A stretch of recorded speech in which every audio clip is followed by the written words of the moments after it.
కదా అమ్మ. వాళ్ళని డిపెండ్ మనం అడిగితే మన తెలమో వేసినట్టు అవుతుంది మళ్ళీ. మా అన్నకు తెలియదు ఏమున్నది రా కొడుక, మనకు ఉన్నది గా పొలం. చెరో ఎకరం వాళ్ళకు నీకో ఎకరం. సరేనమ్మా, ఎకరం అడిగితే ఓకే, కానీ అంతకంటే ఎక్కువ అడిగింది అనుకో ఏం చేద్దామమ్మా మరి? సరే బిడ్డ, ఎకరం కాడికి ఒప్పుకోకపోతే ఇంకో 10 గుంటలు ఎక్కువ ఇద్దాం. ఉన్న కాడికి పెద్దదానికి ఇస్తే మరి చిన్నదానికి ఎట్లా? వాళ్ళు అట్లా ఒప్పుకునే సంతోషం అమ్మా. మనకి పెళ్లి ఖర్చుల ముందు పైసలు ఆడినా అనుకో ఎంత ఇద్దామే మరి?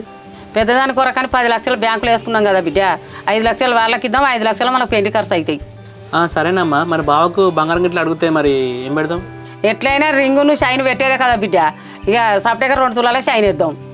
సరే అమ్మా. ఇక పెట్టుబడులు అంటే వాషింగ్ మిషన్, ఫ్రిడ్జ్, టీవీ, మంచాలు, ఇక బోలు సమయం పెట్టాల్సిందే కదమ్మా.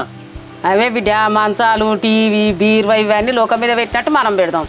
అవునే అమ్మా, ఈ పెట్టుబడుల్లో బంగారానికి మొత్తం 5 లక్షలకు అయ్యేటట్టున్నాయమ్మా మనకు. అదే బిడ్డ, పెట్టకుండా తప్పుద్దా? ఇప్పుడు ఈ 10 లక్షలు సరిపోకపోతే ఇంకో 5 లక్షలు అప్పు తెచ్చుకోవాలి. సరే అమ్మా, పెద్ద చెల్లి పెళ్ళి మాత్రం మనం ఏ లోటు రాగా ఘనంగా మాత్రం చేయాలి.